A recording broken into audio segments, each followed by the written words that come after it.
Bienvenidos a todos.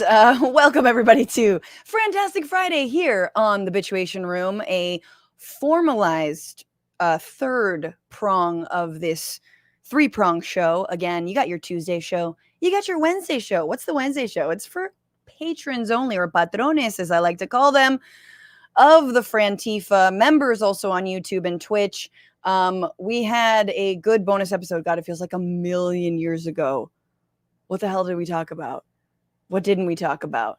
I'm going to figure out what the hell we talked about soon, and then I'm going to tell you. But we have a great show today because we talked about Gavin Newsom. That's right. We talked about, okay, how could I forget? Gavin Newsom putting on some blue jeans and a t-shirt and sweeping homeless encampments himself. So we dove into basically how Gavin Newsom is the worst Democrat. We looked into why, and we also looked into some real versus fake crime stats here in California, courtesy of one of our patrons who has been writing about this and has been putting out research on this. So get at that if you want to hear me scream so loud about how terrible Gavin Newsom is. But I am so thrilled. I am honored to have our last show before our Chicago shows. That's right. There's no shows next week. Not Monday and Tuesday. Friday, there'll be a show. But Monday, Tuesday, I'm in Chicago with Matt Lieb. Tickets are selling so fast. Tell all your Chicago friends. I hope you have tickets. Bad Hasbara Bitchuation Room is live on Monday at the Lincoln Lodge, and on Tuesday, stand-up comedy, early show, late show. Late show still has tickets. Early show's sold out, people. It is exciting. I am so excited to be in Chicago. It'll be good. It'll be a real quick trip, but it'll be lovely. So I hope you can come and say hi, and we can all hang safely and masked, because the Frantifa has tried to give me COVID before. I'm just, you know who you are. Just putting it out there. But I'm so excited to have back on the show. Honestly, one of the best journalists in Latin America, in the Americas, in the Americas, who has written incredible books you all need to read, not before bedtime. A little scary, gonna be honest, but El Narco, Blood, Gun, Money, and Gangster Warlord. Blood, Gun, Money is his most recent book that he came on our show to talk about like a year ago. Please welcome Ioan Grillo. Ioan, how are you? Yeah, good, Francesca. Good to be back on the show. Yeah, did I pronounce that at all right? It's all good. It's all good. People say it this way, that way, and anyway, and I don't even remember how it was originally pronounced now. Ioan, what do people? I always forget what people call you, like if they're Spanish speakers. Well, in Spanish, my last name is like people say Grillo. Yes, because that's a tight name. Yeah. It kind of worked out Grillo because it means like cricket, like grasshopper making noise, but they also use it for somebody like a political agitator is un grillito. Oh, so it works out. So it kind of like and there's like so yeah that, but Grillo, I grew up saying Grillo, so that's how I said it in English. But it's all good anyway. All right. Well, I'm calling you Ioan Grillo. Grillo. You had a recent piece about the new president of Mexico, Claudia Sheinbaum, and I want to get to that. Yeah. But before we do, I want to situate it all with in American foreign policy and U.S. Mexico border policies and whatnot. But I just want to talk about, like, where are we at in 2024 when it comes to cartel violence throughout Latin America, but specifically in Mexico. Like, can you give us a sense of how bad it's gotten? Was there a dip during the pandemic? How many murders a year are you looking at? And why are those numbers even reliable?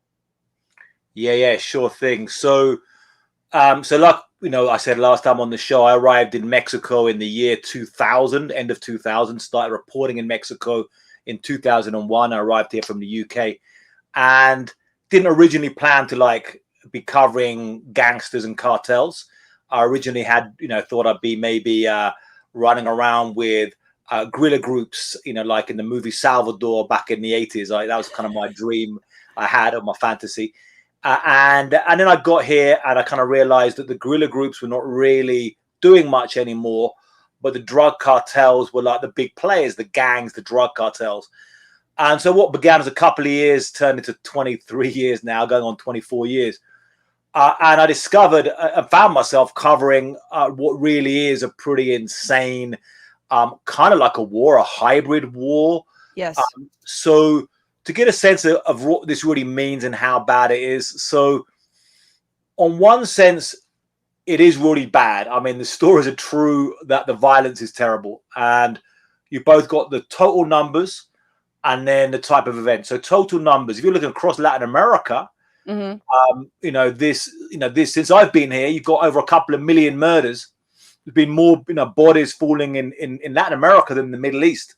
Or many, most of the violent countries are in Latin America and the Caribbean. Most of the violent cities are here. A couple in the United States, a couple in Africa and other places.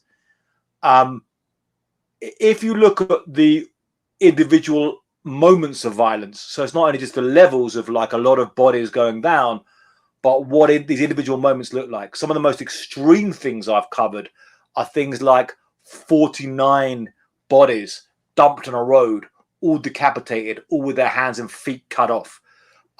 Running gun battles with cartels, gunmen, and military going on for days. Yeah. So it's the extreme, what this violence looks like, as well as now how this violence is affecting so many people's lives. Now, I'll give a big caveat to this. Yeah. This violence goes on, but a lot of regular life goes on as well. So loads of people, yourself, imagine loads of people there come down to Mexico.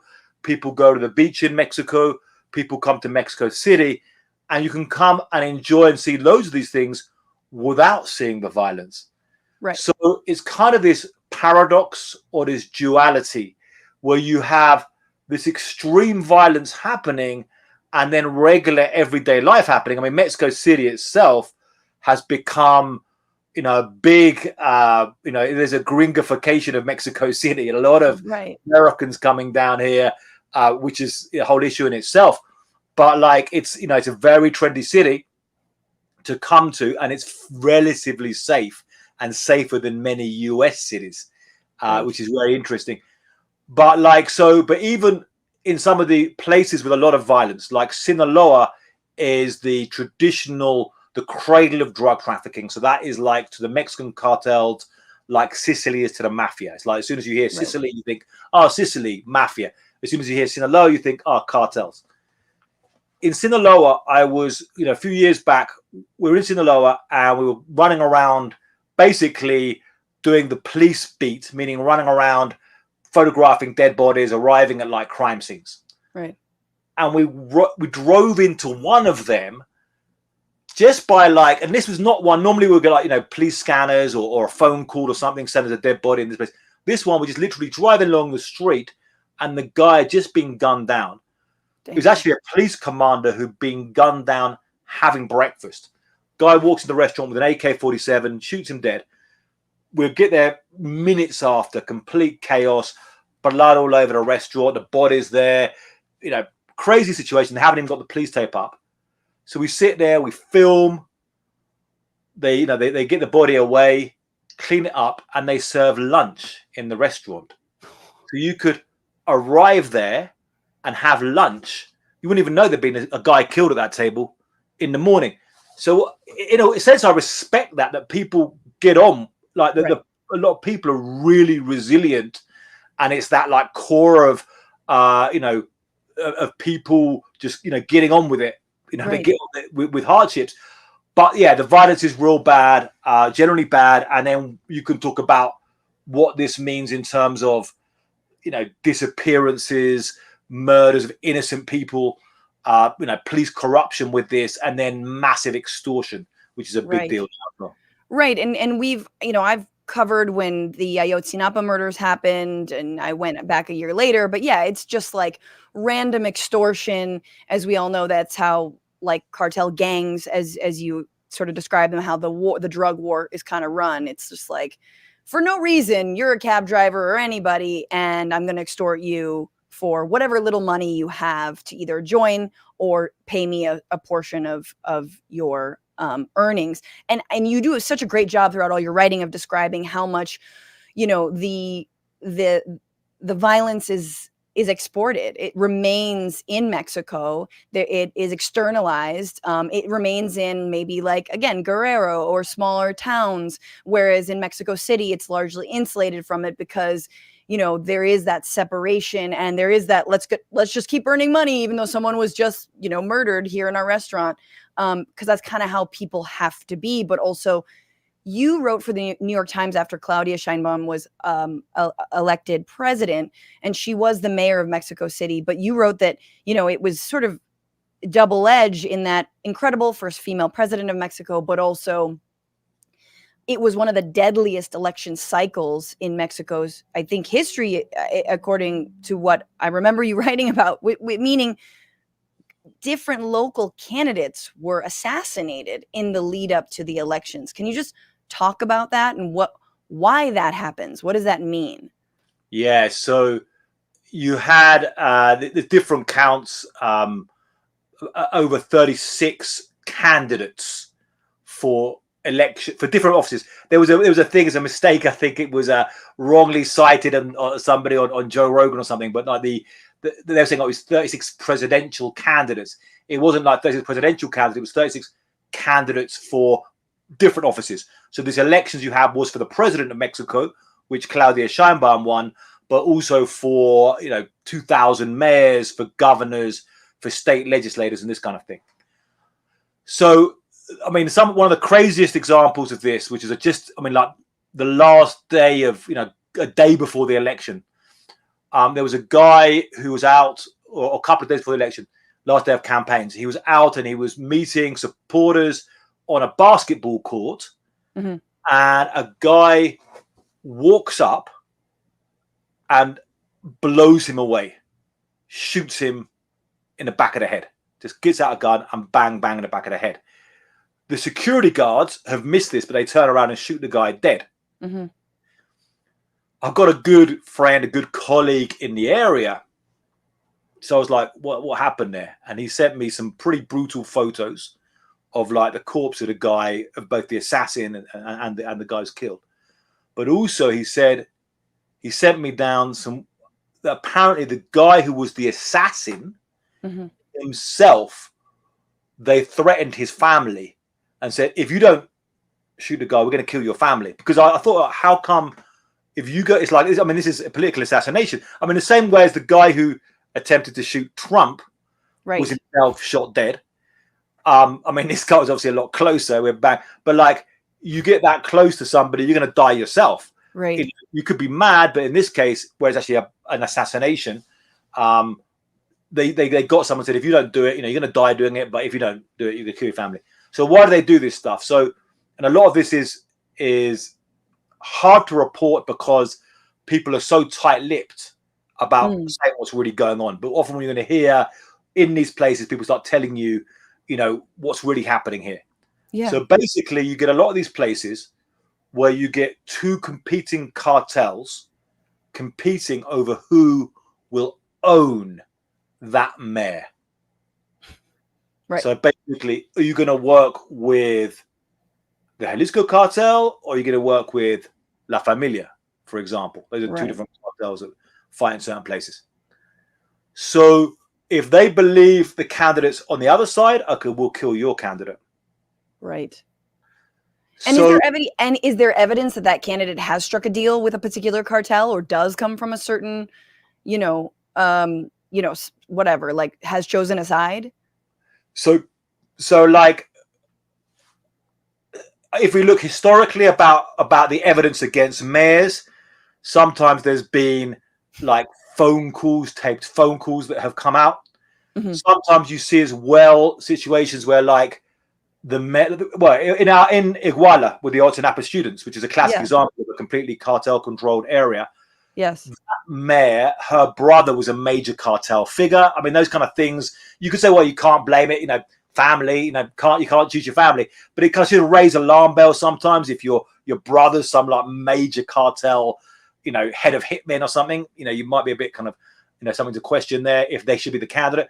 Sometimes they're even being candidates for mayor who are actually on DEA lists as being like, these guys are like, and it's like, can't they find a different candidate for mayor, who's not on a DEA list?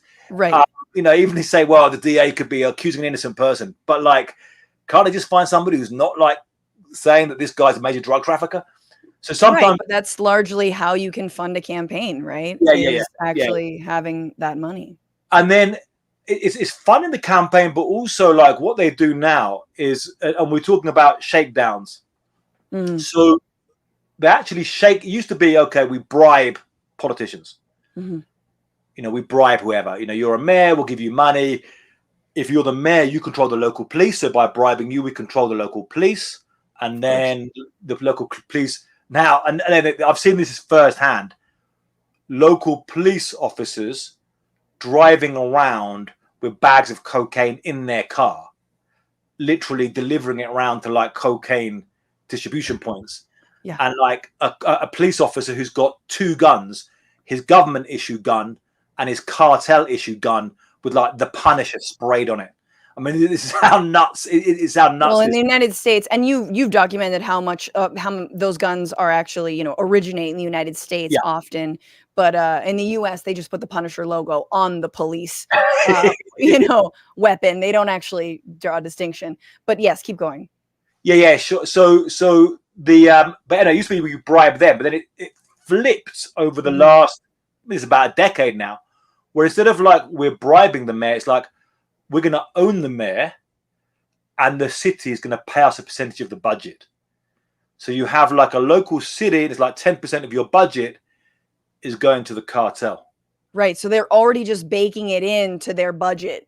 Yeah. Like we've got to pay, we own the city. Now we talk about extortion and how also if you own this, you start shaking everyone down. We talk about how bad this has got a lot worse and worse the last couple of years. And this is, I'm writing on a news story I'm working on right now. The orange juice, like here in Mexico City, okay, great. You can get cheap orange juice, fresh orange juice on the street. One of the great things about living in Mexico City. Literally a month ago, it was like $1 for an orange juice.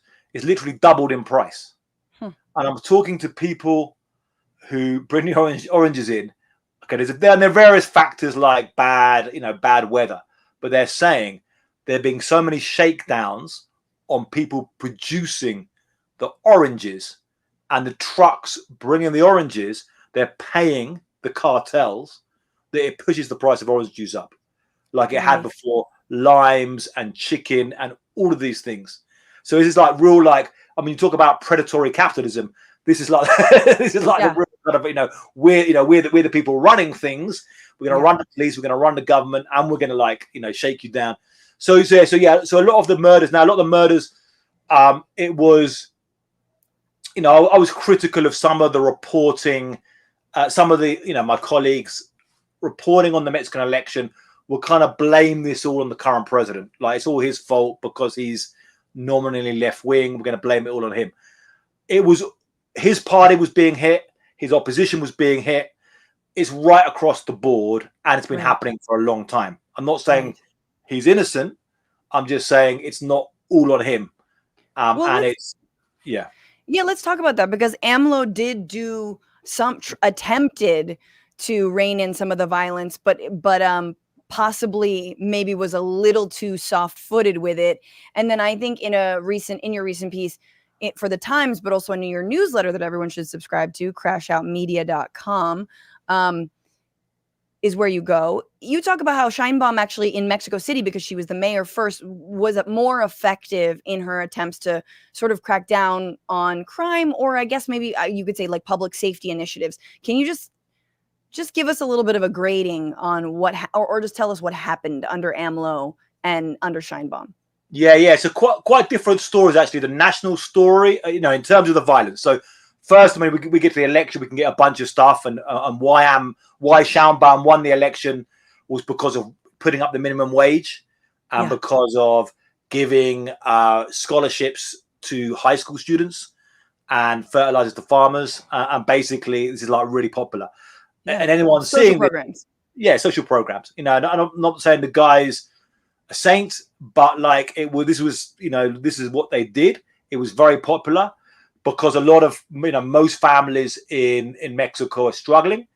And if you increase the family budget by 20%, 30%, then they're happy.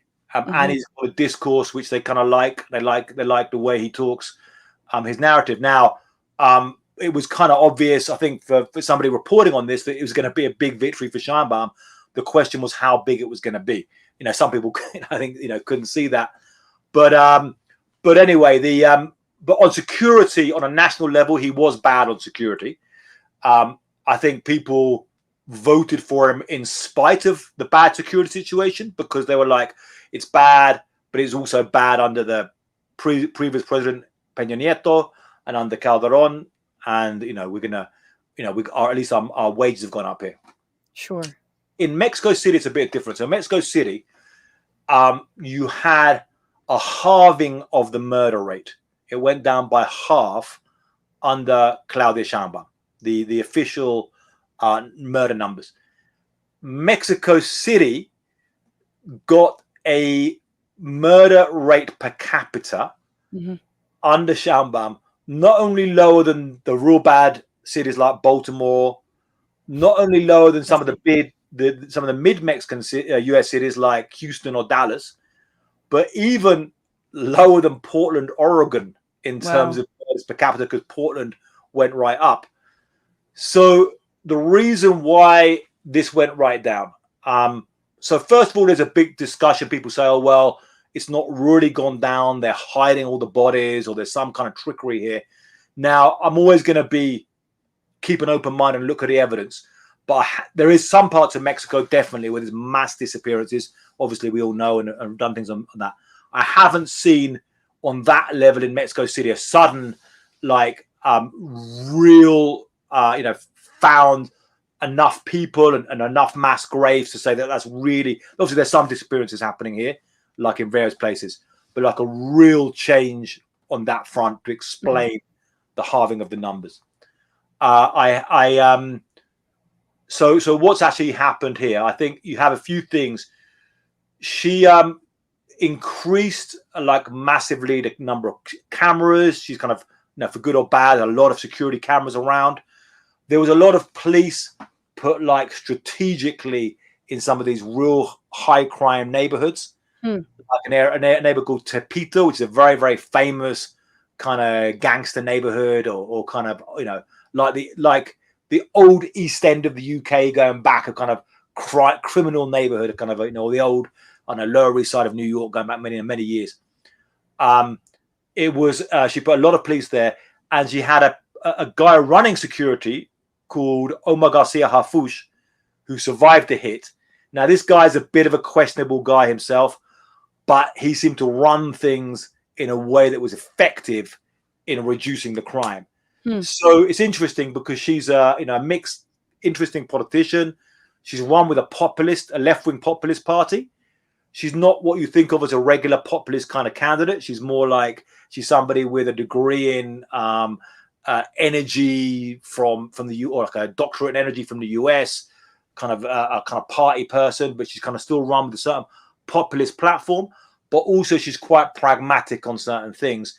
And now she's president. That same security guy, she's put him as her security guy for the country. So we'll see how that works out. I think, when we talk about this kind of stuff, it is obviously important. And you've talked about how the US drug war has fueled the narco violence and the gangs and whatnot. And obviously, if we took steps toward legalization, toward demilitarization, toward restrictions on the amount of, guns that can enter into Mexico and beyond, that would massively help people live safer lives everywhere. But I think it's interesting to hear that, okay, more police potentially helped. And I remember in part of your article, you say, AMLO's what was it, hugs not heroin, or what is it? Oh, yeah, hugs the heroin. That's quite hugs the heroin. You should do that one. I use that one. It was in Spanish, abrazos no balazos, and people translated that as hugs, not bullets. So I mean, look, there's a certain thing. The thing about that phrase is, I don't disagree with that entirely. I think, there needs to be an idea of reaching out to people. I'm not saying you should just have a only repressive way of policing. You need prevention programs. You need to help work with communities to transform the communities, and to work with the particularly young men and young women who are recruited by the cartels, sometimes at 12, 13, 14 years old, and taking these cartels. We need that as well.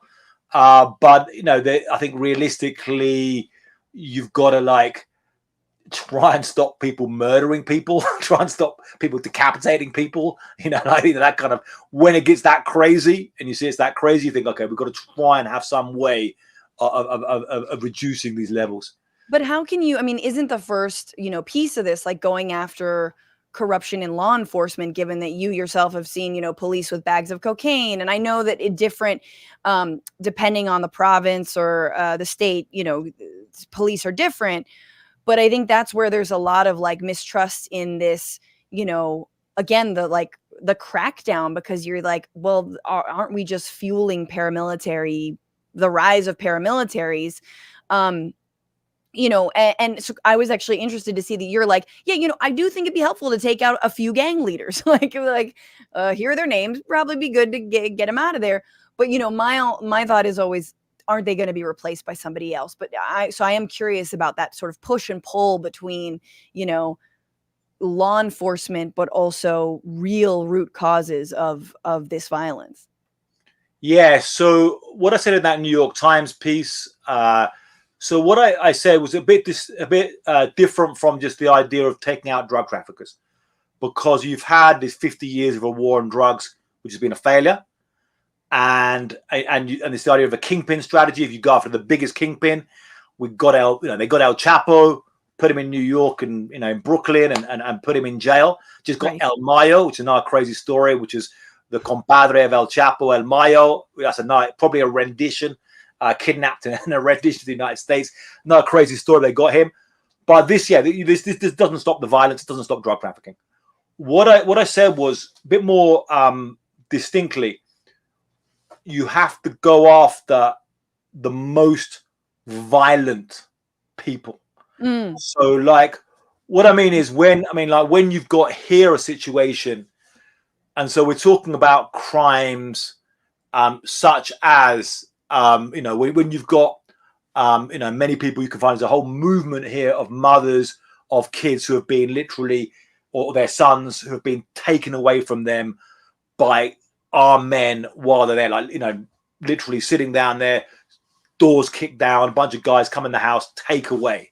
So these are war criminals, people who have committed the massacre of 43, student teachers.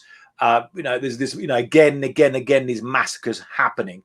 So again, these are war crimes against the civil population. So who are the people doing those? And not only who are the kingpins, but who are the commanders doing those? And I have met some of these people. I know. They are literally war criminals you're meeting. Some of them are people who have, committed, these are paramilitary organizations armed with US guns and financed by drugs and extortion and working through corruption. And just some of these guys have got to be off the streets. You can't allow, you have to kind of, now the idea is if you try and say, we're really going to go after the most violent people. So it's not just going to be, because the problem is in Mexico, when you have, so many crimes, but okay, let's just say if people are the most violent, we're going to go after them.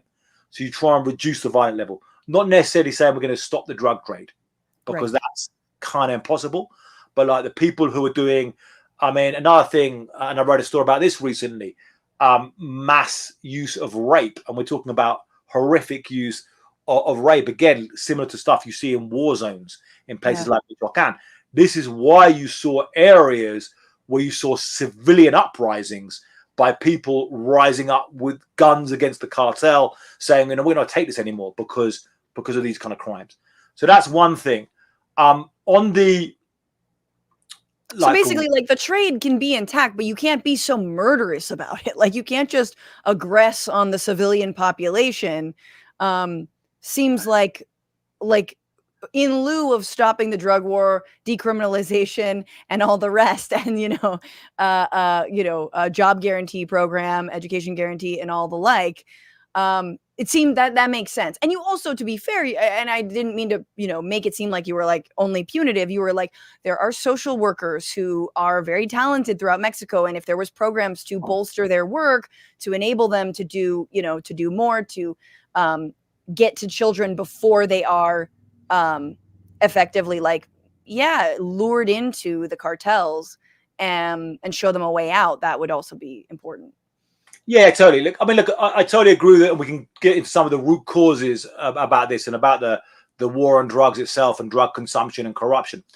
But I'm saying realistically, like a lot of these things, these are totally things that we can all be on board. We'd love to, there shouldn't be no corruption. There should be, there should be no military on the streets, all of these things. But realistically, what can you achieve, right now? Right. What can you achieve right now when you have, these crimes happening daily as we speak, and try right now prevention programs. So, give an example of what this really means. And prevention almost makes it sound duller than it really is. So, like an example of what some of these child hitmen are like. There was one kid I did a little profile on, was known as Juanito Pistolas, like Juan Pistolas, who was allegedly, reportedly, is quite murky this, but an orphan. Like both of his parents were killed in the drug war. It's a kid who was recruited at like 13 into the cartel, into a pretty brutal cartel in East Mexico, called the Northeast Cartel, and a group of killers called the Squad from Hell.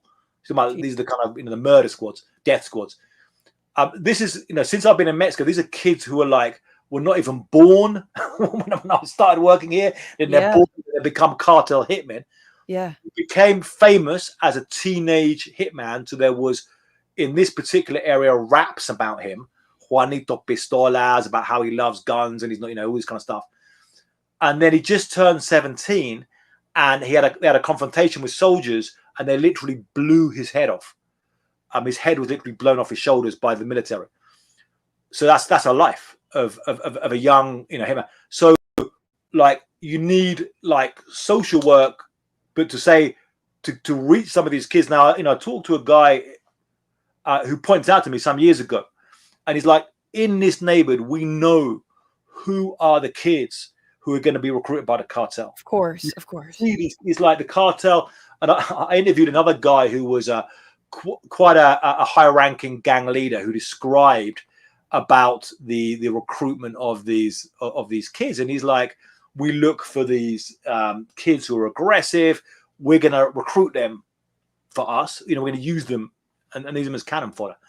So that's that's a really important angle of how you. So again, hugs not bullets, but like the problem is with AMLO is the words were there, but where was the policy of actually doing something to stop those kids being recruited into the cartel?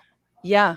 I mean, I think that a lot of us are looking at, the rightward shift in some countries in Latin America. I'm specifically thinking about El Salvador and thinking about Argentina, where I used to live, that I have to mention every single episode. And I think this approach from Nayib Bukele that you're seeing, and he's being embraced by fascists the world over, in part because he loves crypto and he's a weirdo, and but also because he is rounding up, boys and men, no matter whether they've been involved in cartel violence or not, and imprisoning them, and to actually much fanfare. There's a lot of people who are excited about that, no matter the civil rights that are being and families that are being destroyed. So I guess I wanted your thoughts on that approach, because it seems like the most militarized and the most extreme, and also how long can that hold? Tell me your thoughts on Bukele's strategy here. Yeah, absolutely. And I've been going back and forth to El Salvador for many years. I'll tell you first a funny story about Bukele. I interviewed him in 2017 and a profile for Time magazine. and it was a bit of a kind of soft thing. It was like interesting leaders under 35. Sure. When he was 35 years old, and he was mayor of San Salvador, and the capital. And we interviewed him, and he was like looking at the camera and was like, "Oh, I want my photo this way. No, change the angle." He's a very publicity oriented kind of guy. Yeah. And then did the interview, and he was at that time he was very peace and love. He was like, "Yeah, he was talking about he was like, we're going to make football courts, soccer courts for these kids, and give them stuff and build stuff in the barrios and reclaim." Right. He was talking about this prevention stuff. Right. And then he left, and I saw the camera guy look a bit flustered. I was like, "You okay?" Because the mayor just walked away with my wallet. What do you mean? What did you have in your wallet? Oh, my cards, my ID, my money. Like, he stole my friend. Shut the fuck up. Oh my God. So then we told the secretary, we said, I think he took the wallet, and then they sent it back. So it was kind of funny, just like, did he do it because he absolutely mindedly saw it and thought it was his? Or sent the wallet back. Yeah, we got it back, but we just like fucking with us, like just like so it's kind of this guy. He's a very interesting guy. He's a Palestinian. His family are Palestinian Christians. Yes. But check out this: there were Palestinian Christians who converted to Islam in El Salvador. So in Palestine, they're a Christian minority in a Muslim country, and in El Salvador, they're a Muslim minority in a Christian country. Right. I went to a mosque in San Salvador owned by his brother of the president, and talked to an Egyptian imam there, and it was like, so there's a lot of weird layers to this. But okay, what do I think about what he did? So, I mean, first of all, I was there about just over a year and a half ago, covering this, and it's one of these things you cover that is, you're like, oh, take a breath. I'm covering history. Like something. This is like when you see it with your eyes. This level of mass incarceration. So over a 9-month period, he incarcerates 1% of the population, alongside 1% already in prison. So it'd be like in the US, if you incarcerated over a year 3 million people, like as well as 3 million or 3 million people already in the system. So incarcerating 2 million more people in 9 months is fucking wild. And it was just like round up, bang, bang, bang, you're in prison. And it was just like, I mean, brutal. I mean, like, knock at the door. I mean, you talk to families, it's like, okay, knock at the door. Oh, is Ricardo Perez there? We just want to take him to the police station to have a word. Don't worry, he'll be back later. And then he's gone, and he's in the system, and he's out, and they don't see him again. And then before they know it, he's been tried and convicted and given 40-year sentence. And it's brutal. It's brutal. Like, there's no two ways about it. It's brutal. Now, I wrote a story about this. I said 3 uncomfortable truths about this. One is that it's brutal, and the supporters, it's brutal. There's no way. The second thing is it's massively popular in El Salvador. Whether and that's like it or not, that's the fact on the ground. Now, it's not popular with everybody, because you'll go around the neighborhood and everyone's like, "Yeah, great." Yeah. Now, again, we've got to get to why is it popular. Again, because the gangs were pretty horrible. The gangs were effectively running these neighborhoods, and pretty horrible the way they run these neighborhoods, like shaking people down, rape, all these kind of horrific crimes. Recruitment. Recruitment. So people are, the people couldn't go out at night. Now they can. Then you'll find somebody who's like, so you go around, I like it. And then you'll find somebody, oh no, my son's in prison. I don't like it. And the third thing is, it is right now effective in that they've decimated the gangs in a way that hasn't happened for many years. What are my thoughts on it? My thoughts on it are, I mean, look, it's horrific. I wouldn't wish, obviously, this kind of policies. I wouldn't, my heart goes out to families who have some kid in prison who could be there or who can die in prison. My heart goes out to people who are victims of a lot of the kind of neighbors controlled by gangs. And I've interviewed a lot of these gang members. I know these are human beings who are in some ways victims and victimizers. I think we have to find a different way of solving these problems, so these guys don't come in and fix them that way. I think if from a, and I'm not really a policy guy, but from a policy point of view, I'm not really a political guy, and so I know you're not. I'm part of a political party or anything. But for a political party to say, okay, we're going to try and we're not going to allow this kind of brutality for you to be faced, or else these kind of people are going to come in with these kind of policies. Yeah. Yeah, exactly. You have to legitimately try to solve this at every single level, however possible. And I want to get to the United States in a little bit. Otherwise, some fascist is going to come in and sweep everyone up. And the reason I asked about how long it can hold is that we all know that like MS-13 started in an LA prison. Like we all know that the origins of the gangs, like if your son has been arrested and sentenced to decades in jail, what are they going to do? They're going to fucking join a gang. Like that's like there's not really much else going on, especially in prison. So I guess I'm wondering, like, the carceral system can only, number one, it wreaks incredible violence on people who have already, if they haven't already experienced it, are about to experience state violence. But then number two, then it's just a petri dish for, you know, other gangs and to form. So it might be good in the meanwhile, but how long can you keep people? Or, you know, do you exterminate people? Like, what are we talking about here?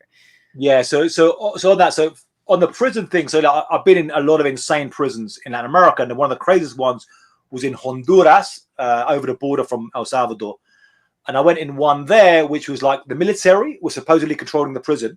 Mm-hmm. But once we got through the military ring controlling the prison, we got inside and it was the prisoners controlling. They were the gangs were controlling the prison.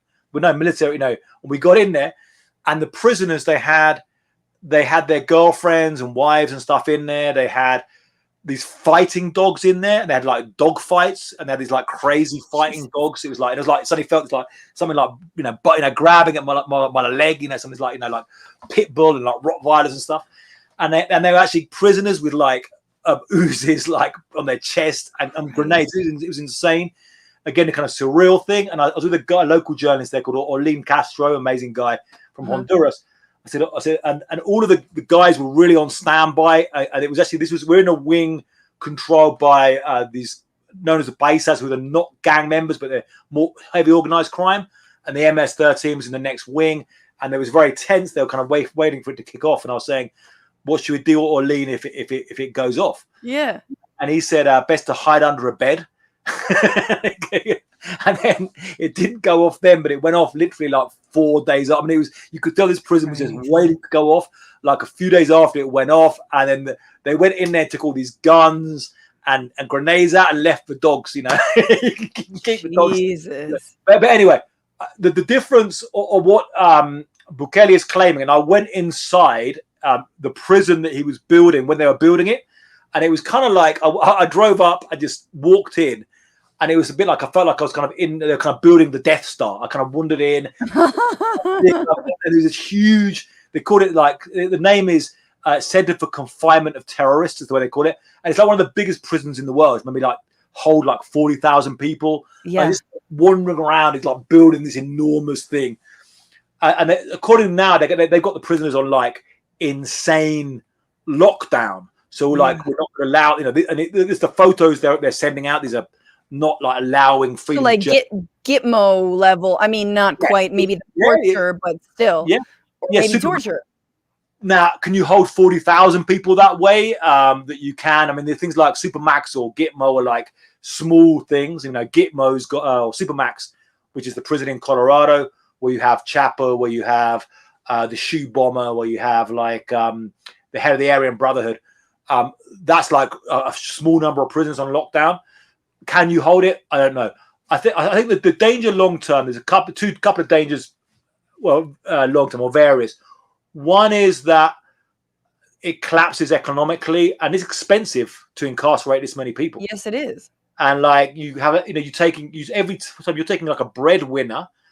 Now sometimes they are gang members, and but it's still these are like, communities are collapsing you're because of it. taking, guys with kids. So a lot of the outside the prisons, it was a lot of time with wives of the people in prison or mothers or so forth. So you're taking a lot of people off, and then you'll have to pay, even though you're giving them limited amount of food, and some of them are dying in prison. It could, you could run out of money. And the Bitcoin thing was all. I checked out Bitcoin Beach, all this stuff. The Bitcoin thing was all a farce. There's no money really being made. It was all BS. I mean, there was these Bitcoin ATMs which didn't work, and the whole thing.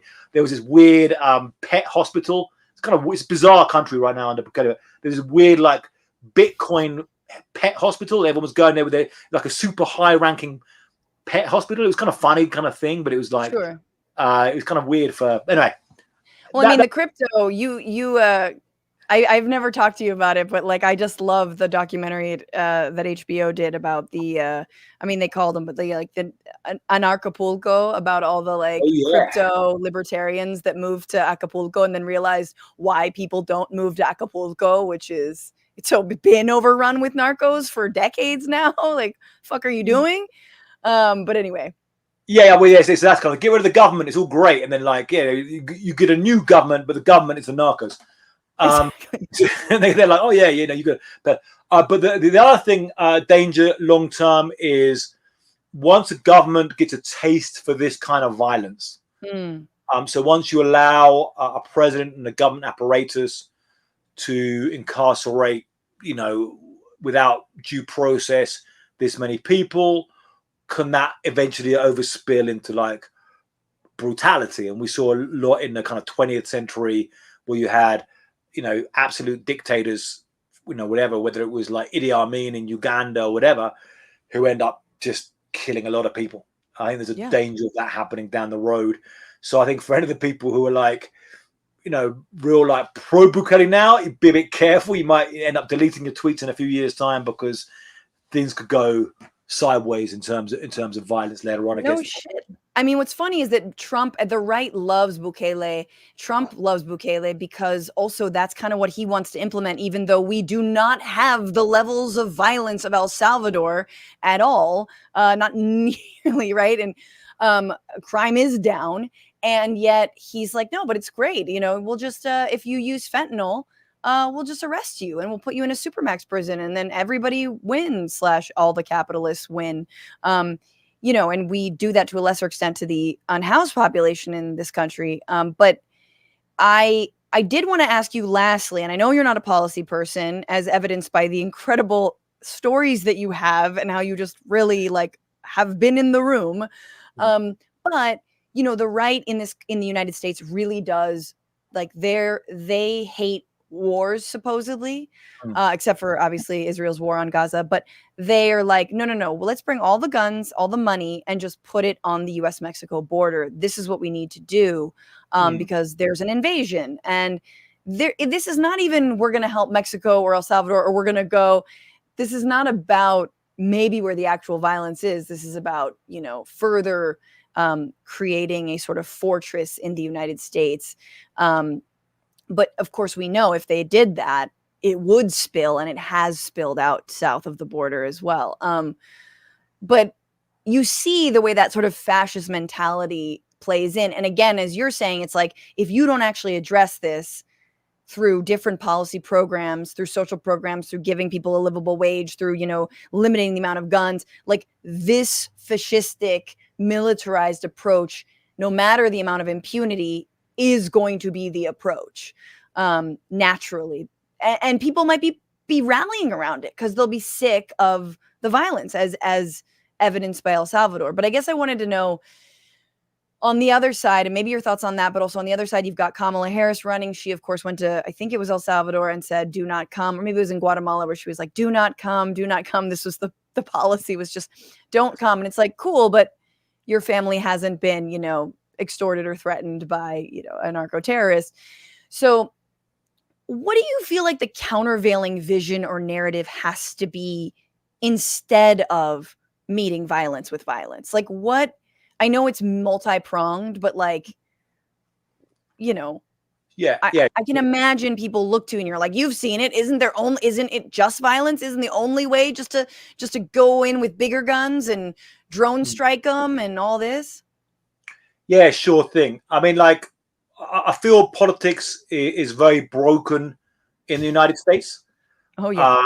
And in the UK as well, and in many countries, and nothing gets done because this it's just like the whole system's kind of broken down. So, but like what are things? And the thing is with these questions like the border. I mean, we already got into a couple of issues. As you got the cartels and the drugs, and then you got the migrants, and then these issues get kind of mixed up. Now they are connected, obviously, but they're not exactly the same. So, like, you got the cartels run the human smuggling business. They charge migrants to come over, but then you've got an issue of migrants coming over who and then you've also got issues of drugs coming. But anyway, to give a couple of what I really think on the US side, some of the policies that I'd like to see. So I wasn't a policy guy, then I'm going to start telling you policies. Please, But, but okay, so first of all, okay, the guns thing, I think, that's an easy thing we can agree on. And I think really this should be agreed on over the aisle. I mean, just don't give 2 million guns a year to the cartels, or sorry, 200,000 guns a year to the cartels. Sorry, it's a couple of 100,000 guns a year going to the cartels, like 2 million guns over a decade. Got it. Don't give that huge number of guns to the cartels. And it's like this is like low hanging fruit. Now there was a law, a bipartisan Safer Communities Act passed, and it had a lot of this in. I mean, before this, and I pointed out in my book, like, firearms trafficking was not a federal crime. You could like traffic firearms, and your crime would be like lying on a form. There was no federal firearms trafficking.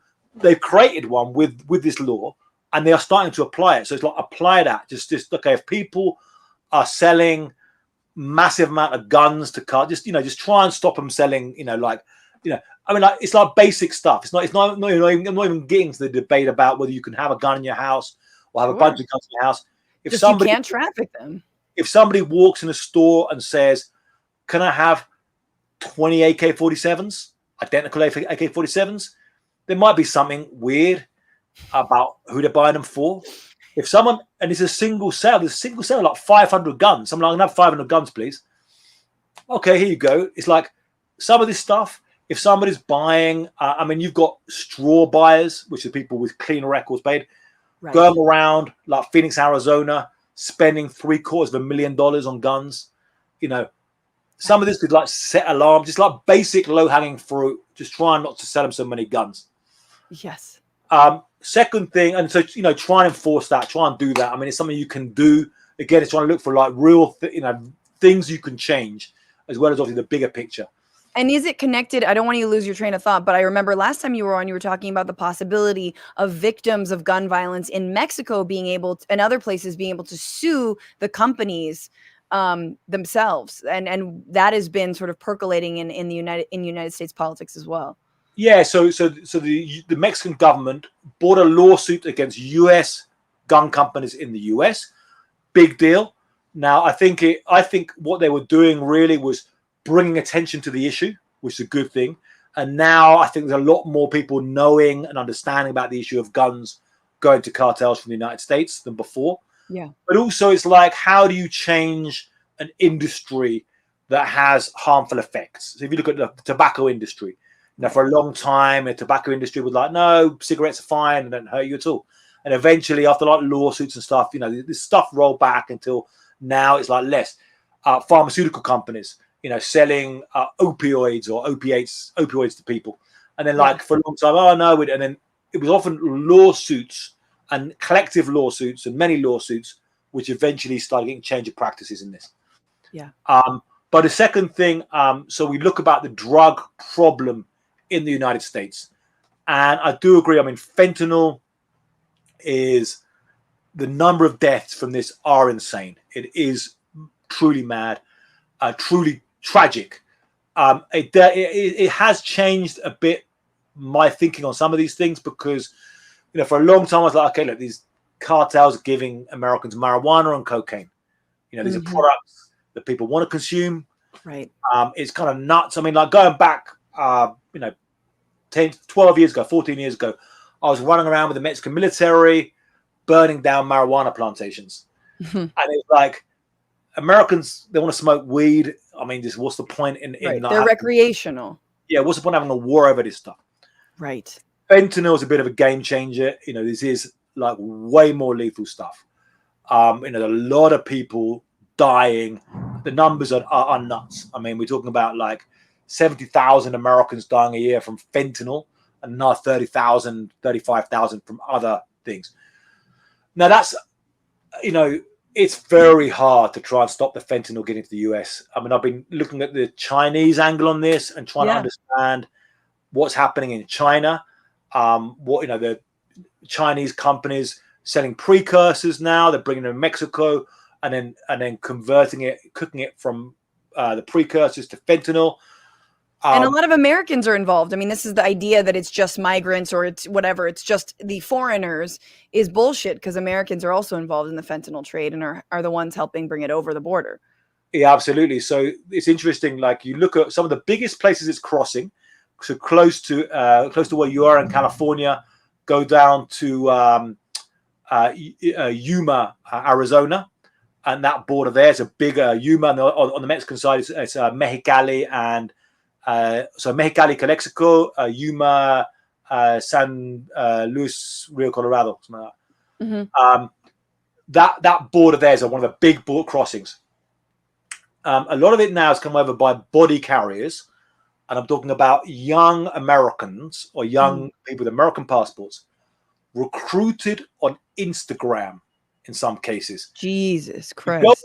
You go on Instagram, right? If you look on Instagram and you get into this rabbit hole, you start seeing a bunch of these kind of gangster accounts, narco accounts, and it'd be like narcos, be like name of like some guy, El Plaga, El Russo, and there'll be like photos of people showing off with like jewelry, girls, women with a lot of plastic surgery, cars, boats. These kind of photographs you'll see on the guns. These kind of things. Some of them were like, and so you think, who are these people on the account? Some of them are like, not many. Some of them are like 100,000 followers. Right. These are some of them are legitimate cartel operatives running the accounts, and then people start following them. Americans start following them, and they start getting direct DMs. Oh yeah, you want to earn some money? We'll buy you a car.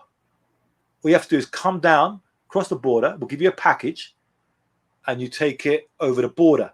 Now, a lot of this is young women, 18 to 25. They're going to hide these packages. I mean, I don't want to be graphic about this. You can guess where they're hiding these packages. Sure.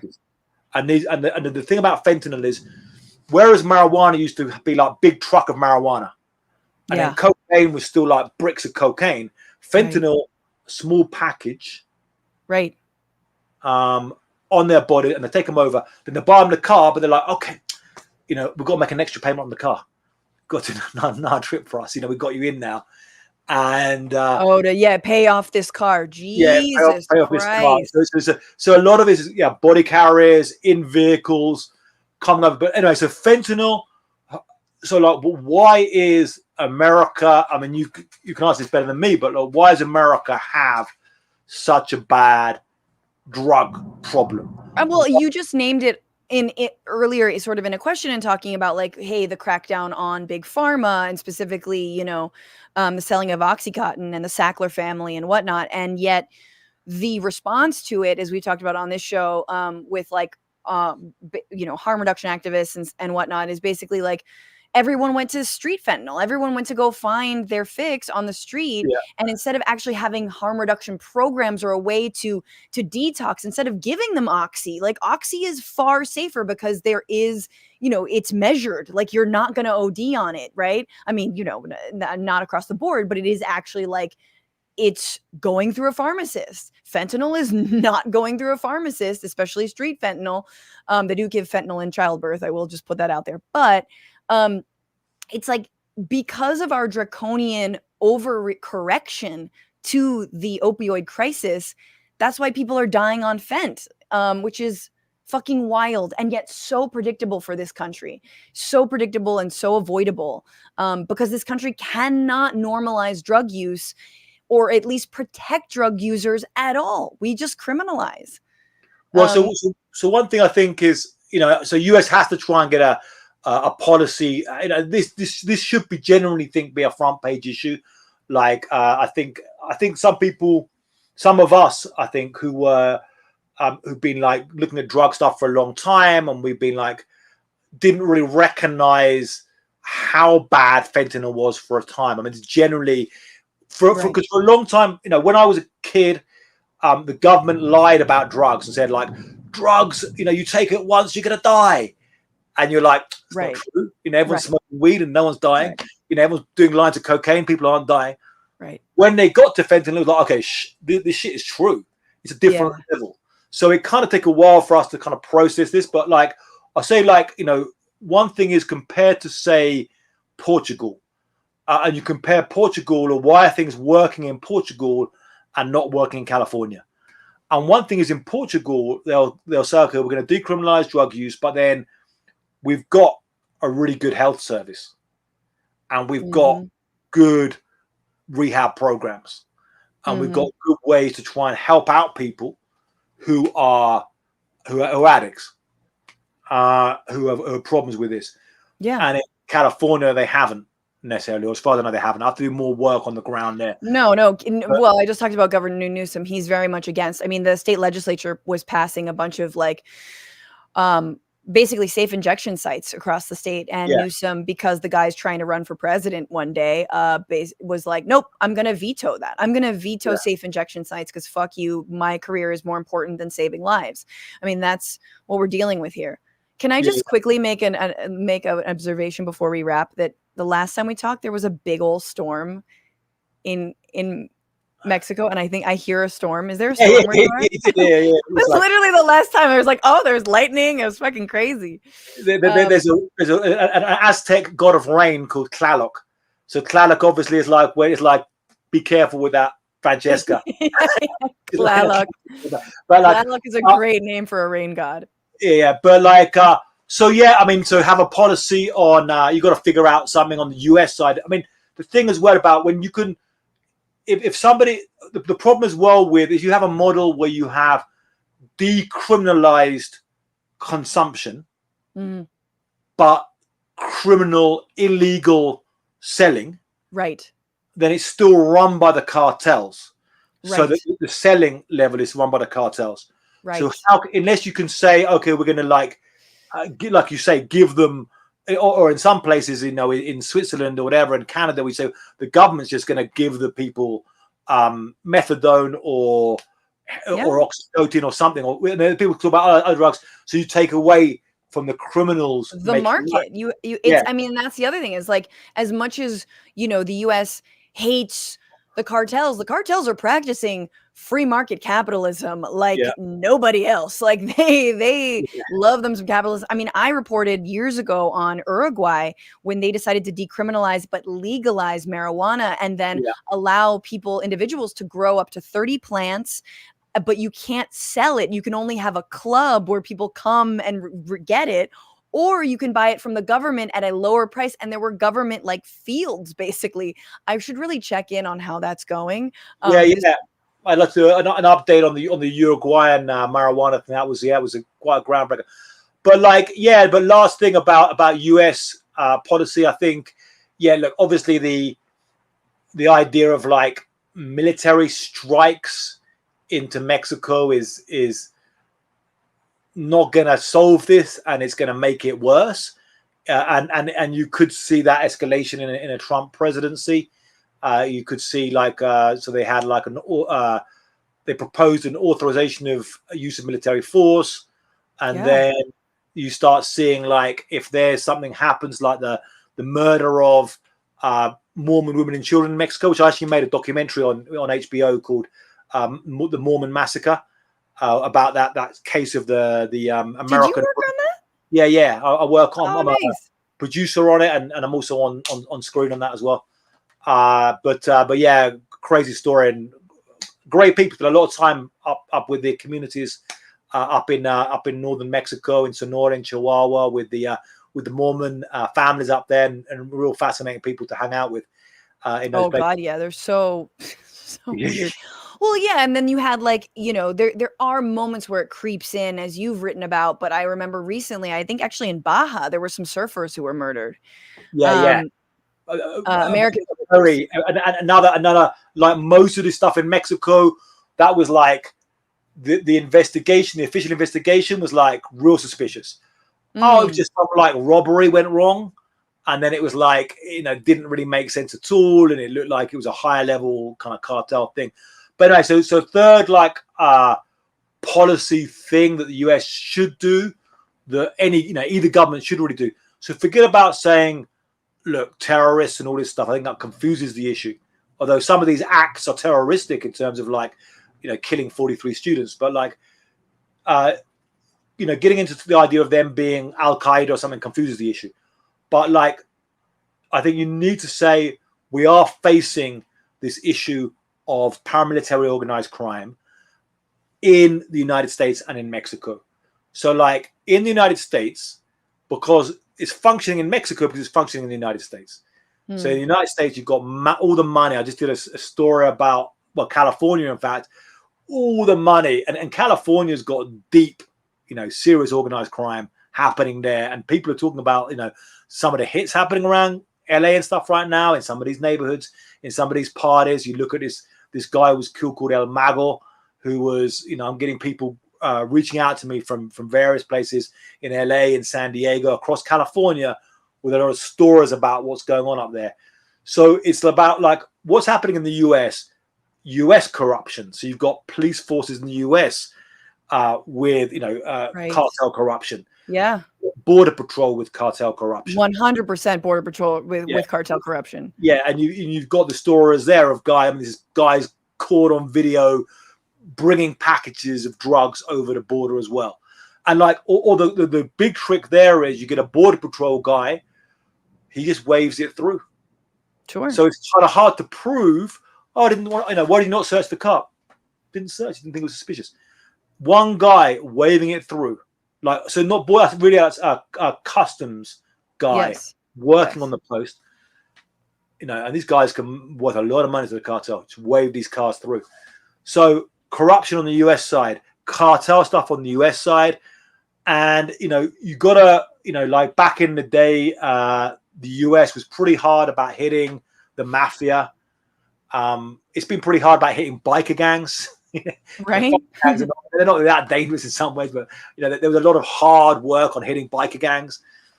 And you do have to watch the growth of cartels on the US side. I mean, like all that money in the banks, in the US, and there's been money. Yeah. That's easy. I mean, not easy. But yeah, I mean, that's why the CBP loves Donald Trump, because they're like, oh, you're going to give us even more money. They have more money than any federal agency, I think, even combined. You're going to give us even more money. This is great. More militarization. And sadly, Democrats have just the same solutions. And you're not going to cut down on violence or fentanyl or anything by, denying asylum seekers the right to like live in this country. That's not where the fucking action's at. Sorry. And it's the same thing with like, I have like, my whole thing is in San Francisco, there's smash and grabs of break-ins on cars all the time. All the time. People get you cannot leave a fucking penny in sight. You can't leave a book in sight in your car in San Francisco because it will get broken into, just the way things are. However, the cops know exactly who's doing it. They know who's doing it. They know they could be more targeted in who they're actually arresting. To say nothing of course, programs so that people don't feel like they have to rob, all of that stuff. Yes. But if you're actually going after people, you can be more effective with your law enforcement. They choose not to because it's a beautiful little crime that gets, people like me all worked up and like, yes, we should vote for like more cops, even though the cops aren't actually doing their fucking jobs. Same thing with, drugs and cartel violence is like, they know who it is. They know who the corrupt ones are. It just doesn't benefit them to actually solve the crime or lock up the people doing it, or or stop the cartels? Like, who does it benefit? They're making hand over fist money. They're in on it.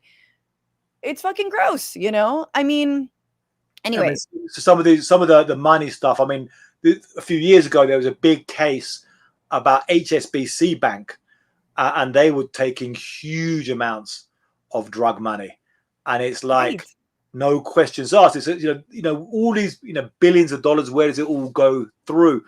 I had one guy reach out to me who was a guy selling super expensive watches for these Swiss companies, but like the top of the range ones. So they'd have like models for like $200,000-$300,000, and he'd send them to cartel guys. And the Swiss, he was a Colombian guy, and he said that the company was super. He was the best salesman they had. He could sell the highest range, and he'd go on the planes and take these like super high level Swiss watches. And the narcos, for them, it's just a good way of laundering money. So I mean, there's a lot of ways on the US side of trying to approach this deal without, and then trying to reduce the stuff in Mexico. But it's I think these are trying to be optimistic, but I can see a lot. I think the war in Mexico, the violence in Mexico, is going to carry on for some years yet before we see an end of this. And someone got. Yeah, I mean, we'll see if maybe some of the, if this, what is it, the new head of like is he the head of the military or the police? The Claudia's. Yeah, so Omar Garcia Harfuch, his job is public security secretary. There you go. Now, that's better. That's more official. Yeah, but like I said, there's going to people going to be, some people might see in the comments here something going, that guy's he's a good kind of shady guy as well. He's got like military background, various things. Some people say he could have been even caught up in Ayotzinapa. He says he just happened to be in some meeting somewhere, but I mean, some kind of, you have to have at least some basic policy of saying we're not going to let these gangsters, murder your entire family. We're going to give you some basic protection. Absolutely. That kind of stuff needs to be in. So we can hope. Yeah. Well, Ioan Grillo or Grillo, thank you so much. You're wonderful. Everybody, first of all, read Ioan's books. Obviously, if you think that his stories are at all interesting on this hour, it gets crazier in all of his books. Obviously, Gangster Warlords, and Blood Gun Money. And then please, you're writing pretty much every week or more often than that at crashoutmedia.com. Subscribe. You can subscribe for free or support his journalism on Substack at Crashout Media. So thank you, Ioan, for joining me again. Yeah, always great to be here. Yeah, take good care, please. And thank you all for sticking around. There's some great comments here. Just always so fascinating. But Benjamin Morrill, thanks for that gift. Bill says, my friends who are still alive are mostly in and out of jail. Criminalization does not help people get clean. Not at all. It's just maybe like a fourth of the solution, if at all. Props on YouTube. Where's Batman when you need him? See, I appreciate comments like that, because where is Batman? But like, fuck that billionaire, a little bit. Like Benjamin also thank you for talking about this again, Fran. Thank you. No problem. Yeah, I love Latin American politics too, so I get fascinated by this stuff. And Large Man Dancing said Mexican cartels are in business to serve USA demand. Decriminalizing drugs would dramatically affect things. Criminalizing drugs in Mexico, not so much. But I think, like Ioan said, decriminalization only works if you go hand in hand with some amount of legalization, because the distributors will be the same, the cartels will be the same, the market will be the same. You have to interrupt that market somehow. But again, we don't really know how in this country to do that. We don't have those kinds of commitments, anti-market commitments, which is like, we can't even do that on fucking healthcare. You think we're going to do that on drugs? I mean, that's our vision, but like, that's what it's going to take to truly de-escalate the violence and to take the power out of cartels' hands, because they'll still be distributing if it's legalized, if it's decriminalized, excuse me. Doug, thank you for that super chat. And David Roberts said, I love your Mitch McConnell impression. Can we get some Mitch McConnell? Yeah. Well, one time I smoked weed. No, it's pretty good. I watch cartoons. I watched Ren and Stimpy for half an hour. I don't know if I'm not getting his Kentucky accent quite right. But thank you all so much for being here. Hey, become patrons of this show as well. Patreon.com/BituationRoom is where you go. Send me some love. Send me some, just $5 a month, goes a long way. $10 a month gets you that shout out during the fart song. And we'll be back on Friday, next Friday in a whole week, but I'll be in Chicago in the meantime. Thank you so much. Take real good care of yourselves. Also thank you I'm going to thank all the Twitch people. Actually, no, I'm going to thank them really now. Chris Huggy, thanks so much. And all the other good people over on Twitch. Have a great week. See you soon.